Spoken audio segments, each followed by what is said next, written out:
Le président de la République arrive à Tembedra, 7e édition de la visite qu'il effectue dans la wilaya du Houd al-Sharqi.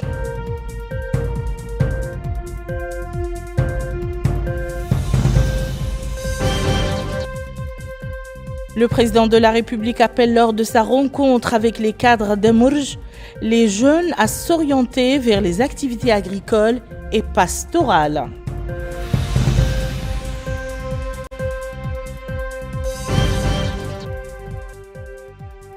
Le président de la République affirme que les travaux avancent bien sur l'un des tronçons reliant Amourj à Adt El Bakour.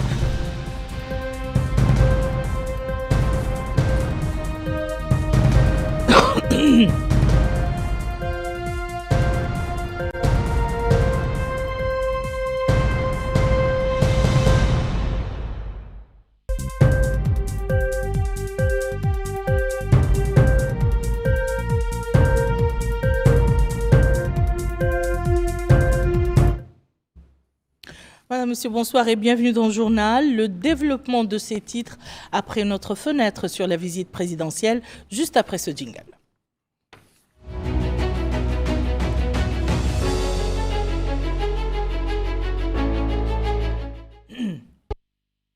Je vous le disais dans les titres, le président de la République, Mohamed Ould Cheikh El Ghazouani, est arrivé cet après-midi à Tembedra, 7e étape de la visite qu'il effectue dans la wilaya du Houd al-Sharqi depuis jeudi dernier. Il a été salué à sa descente de l'hélicoptère par les hautes autorités administratives et sécuritaires ainsi que les élus locaux.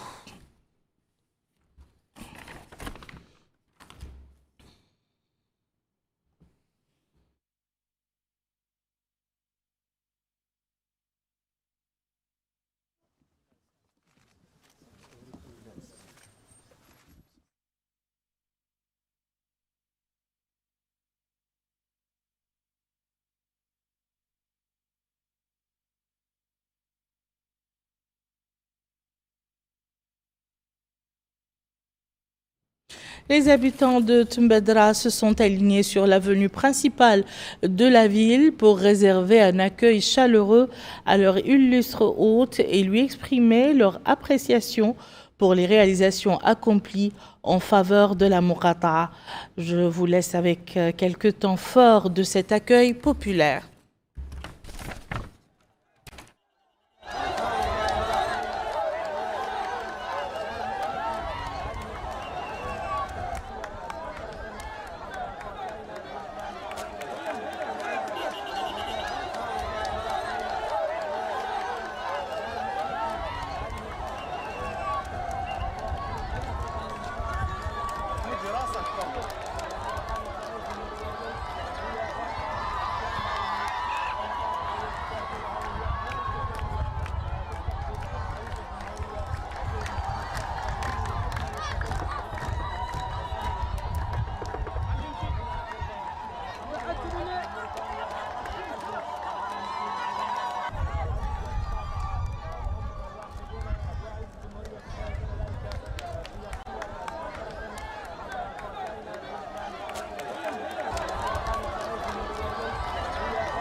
Les préparatifs de cet accueil avaient débuté dès le matin par la convergence des habitants de la ville de Timbedra et ceux des localités environnantes vers le centre-ville où régnait une ambiance de fête.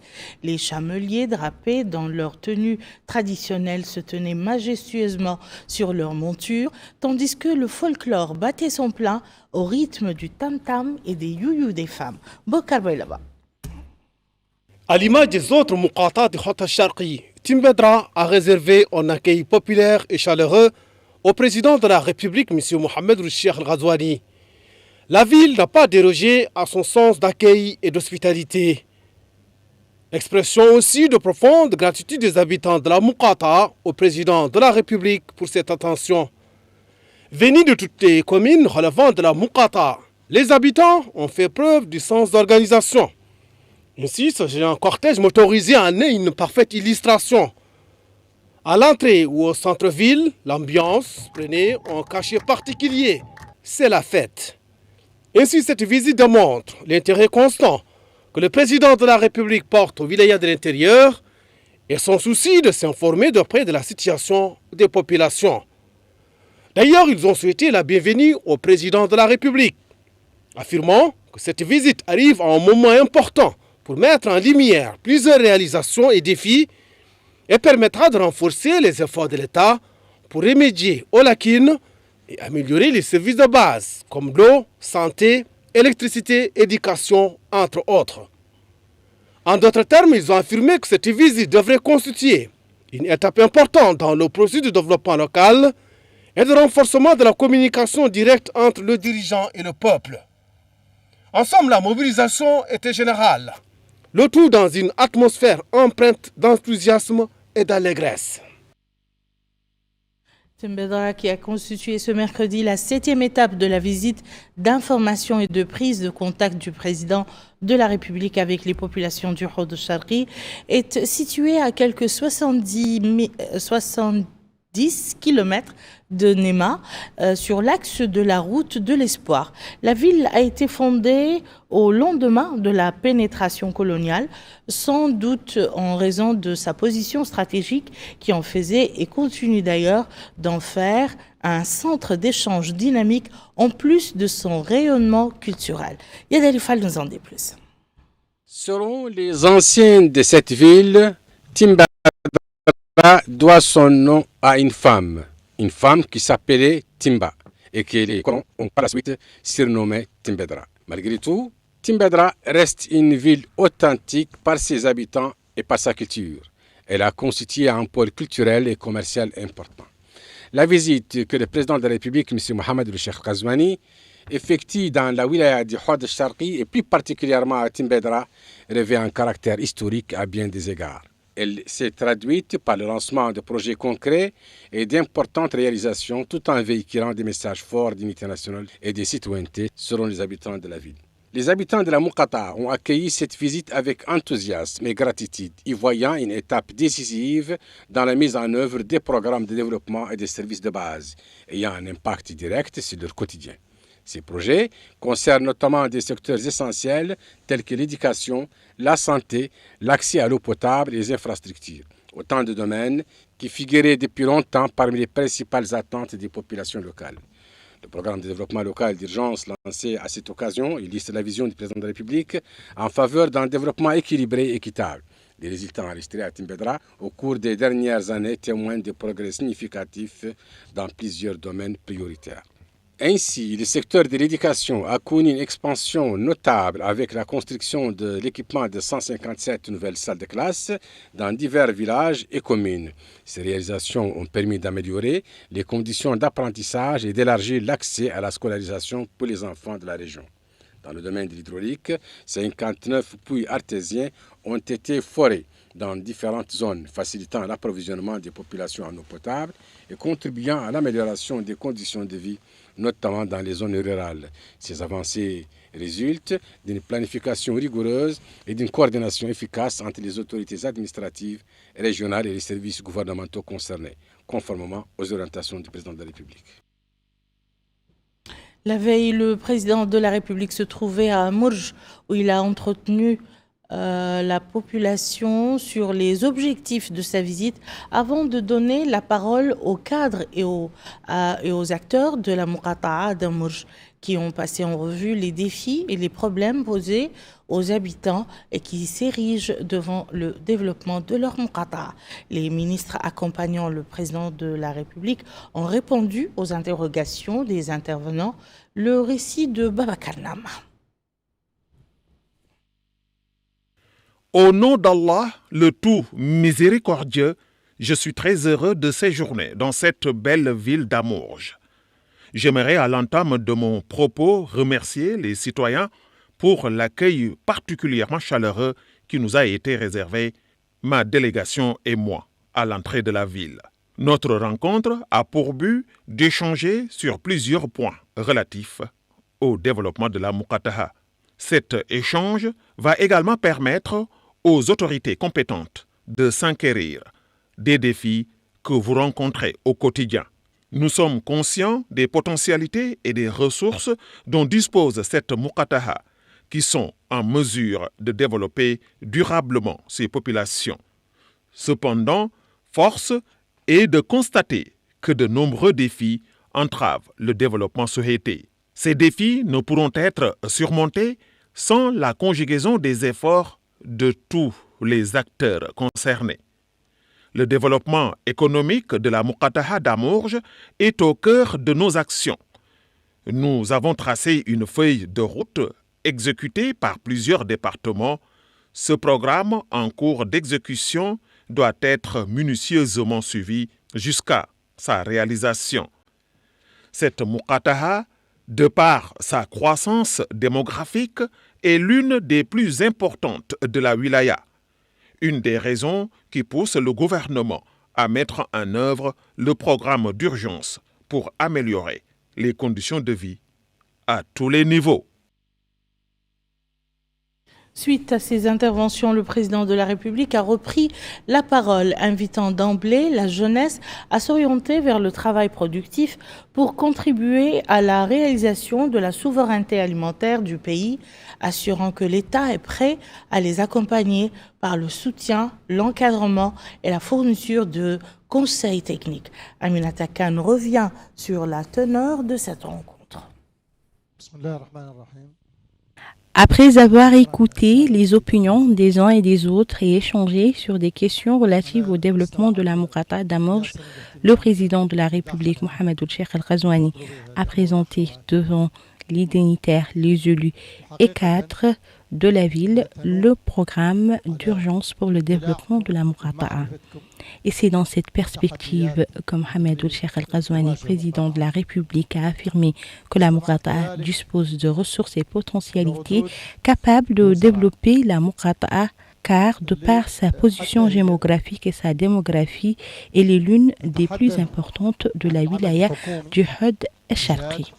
Dans le même siège, le président a souligné la nécessité de rompre avec la dépendance. Il a, dans ce cadre, cité à titre d'exemple le déficit d'approvisionnement en lait de l'usine de Nema, car la wilaya est une wilaya agro-silvopastorale par excellence et que l'usine peut traiter jusqu'à 30 000 litres de lait par jour, alors que le pays est incapable de fournir un pourcentage raisonnable, car le chiffre le plus élevé atteint était alors de 5 200 litres sur 30 000 litres. Si tout cela pouvait être fourni, la roue du développement serait enclenchée au niveau de la wilaya. Le président de la République a cité plusieurs points qui sont à l'origine du manque de productivité et qui entravent les efforts fournis par l'État pour sauver l'usine.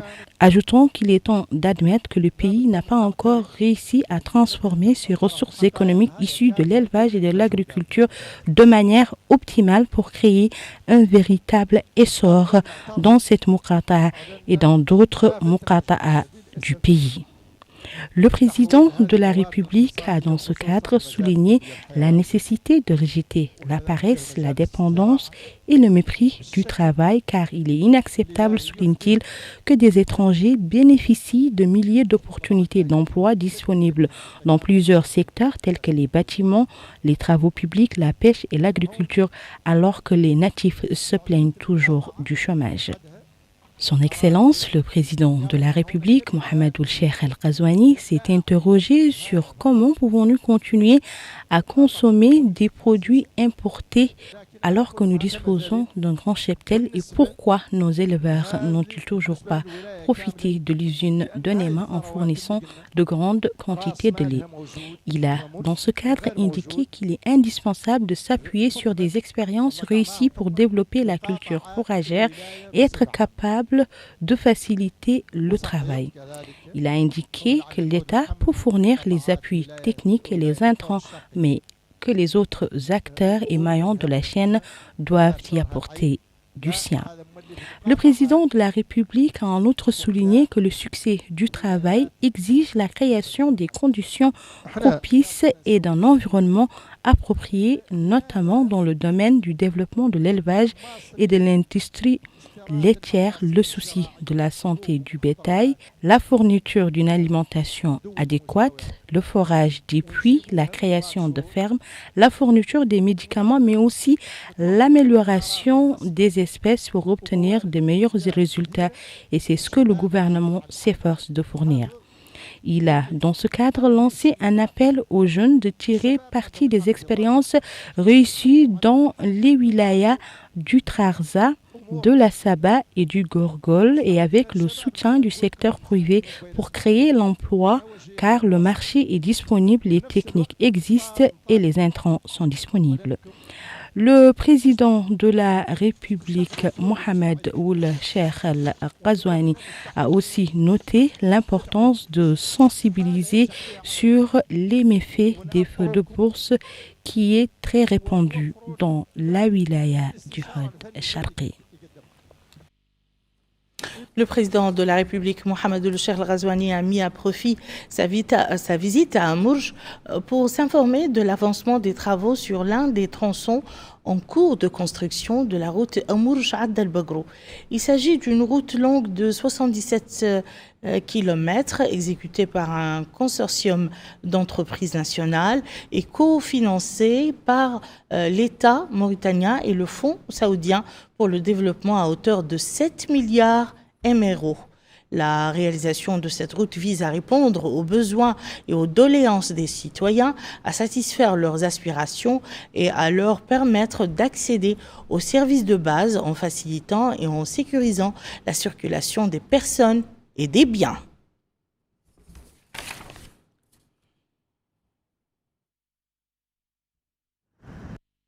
Le ministre de la Santé qui accompagne le président de la République dans cette tournée a lui visité le centre de santé de la ville d'Amourj et celui en chantier réalisé dans le cadre de l'extension des services de santé et leur accessibilité aux citoyens. Il s'est informé des services offerts par la structure, le nombre de patients qu'elle accueille et la disponibilité du matériel et des fournitures médicales. Le centre de santé d'Amourj est classé en catégorie B, améliorée. Il dispose d'une équipe médicale complète et comprend un service d'hospitalisation de 4 lits, une maternité de 4 lits, un laboratoire, un service de nutrition, une salle destinée à la maternité de 4 lits, un service de traitement de la malnutrition et une pharmacie bien approvisionnée.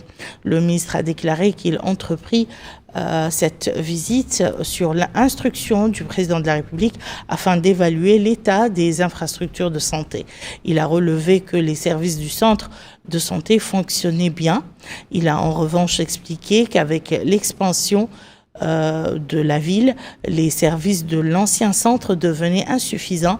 Aussi, le président de la République a-t-il dit, la construction d'un nouveau centre doté d'une capacité accrue et de spécifications particulières portant sur la qualité dans le cadre du programme d'urgence Le ministre a fait le tour du centre de santé en construction, examiné aussi l'avancement des travaux et exhorté l'entrepreneur à accélérer le projet. Autre infrastructure non moins importante, le barrage de la commune de El Masgoul, relevant de la Muqata'a de Add el-Bogrou, qui a été mis en service récemment et qui devrait contribuer à assurer l'approvisionnement en eau potable et à l'irrigation des terres cultivables. Bokar Baylaba. Le barrage de Mouva, implanté dans la commune de Masgoul, a été construit par la délégation générale à la solidarité nationale et à la lutte contre l'exclusion Ta'azour, sur une superficie de 484 hectares. Il bénéficie aux familles vulnérables de plusieurs localités environnantes. Cette importante infrastructure hydraulique permettra ainsi de pratiquer la culture céréalière et maraîchère et assurer la sécurité hydrique. En d'autres termes, un ouvrage réalisé pour contribuer à lutter contre l'insécurité alimentaire dans la zone. Le député d'Add el-Bogrou, El-Murtaji Cheikh Moulay Ahmed, a salué la mise en œuvre de cet ouvrage hydraulique et son rôle dans le développement durable dans la zone en permettant aux agriculteurs d'améliorer la productivité agricole. Justement, les agriculteurs remercient l'État pour la mise en œuvre de ce barrage qui contribue à pratiquer l'agriculture au profit des familles vulnérables de la zone. L'hommage rendu par le président de la République aux enseignants lors de sa rencontre hier avec les cadres de Add el-Bogrou a été hautement apprécié par le Conseil supérieur de l'éducation. Cet organe a rendu public un communiqué dans lequel il a indiqué que le chef de l'État a ravivé la flamme de la conscience nationale et renouvelé l'engagement envers le message de la science et du savoir. Tout comme il a élevé l'enseignant au plus haut rang et a fait de l'école le pilier du projet sociétal unifié afin que la Mauritanie héritière du Bilad Chinqid reste fidèle à sa mission scientifique et humanitaire de diffusion de la lumière et de construction de l'être humain. Le Conseil a ajouté dans son communiqué que l'école républicaine, telle que définie par le président de la République, n'est pas seulement une institution éducative, mais un projet national global qui renforce la cohésion nationale et l'harmonie sociale et contribue à accélérer la dynamique et la transformation sociétale en transcendant les différences et en consolidant les valeurs de citoyenneté et de justice. Il a souligné qu'elle représente la voie la plus juste pour consacrer la science comme un véritable ascenseur social permettant à tous les enfants de la nation de progresser par leurs efforts et leurs compétences, loin des appartenances étroites et des considérations personnelles. Le Conseil a estimé, dans son communiqué, que la symbolique de l'éducateur s'intègre à celle du soldat, car tous deux sont des sentinelles aux frontières de la patrie, l'un protégeant ses limites, l'autre préservant sa conscience et construisant ses esprits.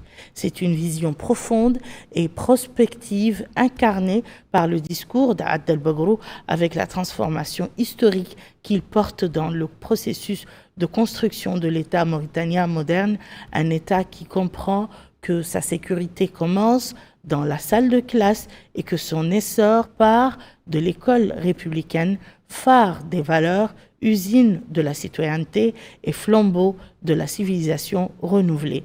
Le Haut Conseil de l'éducation a enfin salué la profondeur du projet sociétal du président de la République et sa valorisation de la place de l'éducateur et de l'école républicaine qui jette les bases d'un avenir prospère pour notre cher pays, un avenir auquel toutes les ressources disponibles sont consacrées et à la construction duquel chacun doit contribuer.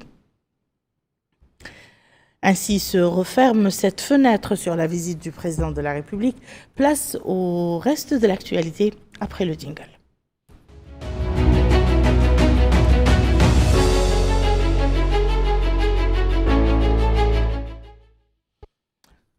Ici, à Nouakchott, les rideaux sont tombés définitivement sur l'opération électorale des représentants syndicaux par la proclamation hier soir des résultats définitifs de ces élections par le président du comité technique chargé de superviser l'élection des représentations syndicales. Hassan Amar Jawda a déclaré que ces élections se sont déroulées dans de bonnes conditions.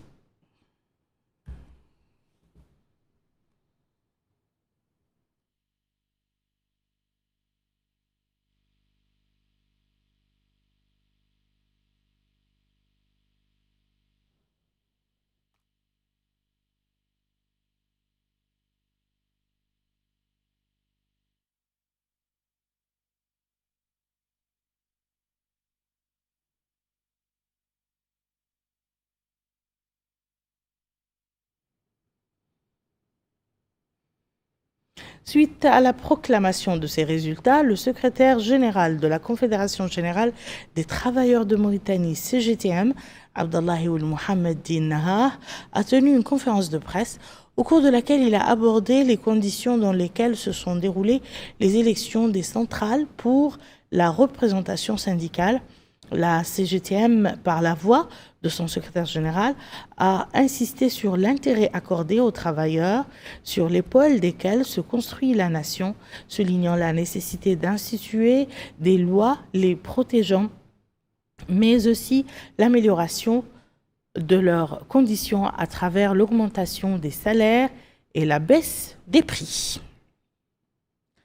Nous refermons ce journal par la ville de Nouadhibou qui s'apprête à accueillir les étudiants à la fin du mois en cours.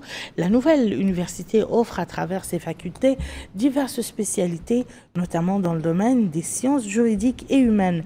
Racine Omar Ndiaye, le doyen de la faculté des sciences humaines et sociales, nous donne plus de détails sur les préparatifs en cours. Alors, je dirige une faculté qui a une filière sur la migration et les mouvements de population. Donc c'est une filière qui est très importante ici à Nouadhibou, parce que Nouadhibou c'est à la fois une ville d'accueil, de départ, mais aussi d'installation. Donc c'est pourquoi alors il est intéressant d'y installer cette filière-là, pour voir un peu, si vous voulez, alors l'archéologie sociale de la migration, comment la migration s'implante à Nouadhibou et quels sont ses effets sur le plan national, mais aussi sur le plan international. Alors pour ce faire, nous avons une filière qui compte à peu près une 50aine d'étudiants. Nous avons donc des éléments en rapport avec la migration sur toute sa longueur. Donc que ce soit sur l'immigration clandestine, sur la migration régulière, sur les politiques de migration, mais aussi sur les conditions des migrants. Donc alors, tout ça, c'est des thématiques qui sont étudiées dans cette filière-là. Alors nous avons aussi un corps professoral qui est composé actuellement que de vacataires. Donc nous avons alors 6 à 7 vacataires, plus bien sûr 2 professeurs permanents, qui vont donc assurer pour ces cours-là. Et nous pensons que d'ici fin novembre, alors que les cours vont commencer. Et voilà qui met fin à ce journal. Tout de suite, le rappel des titres. Le président de la République arrive à Timbedra, 7e étape de la visite qu'il effectue dans la wilaya du Houd al-Sharqi.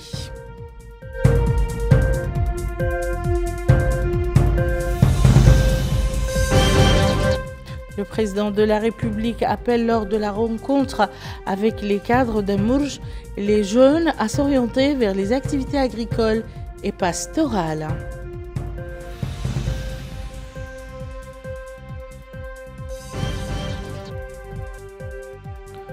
Le président de la République affirme que les travaux avancent bien sur l'un des tronçons reliant Amourj à Adt el-Bokour.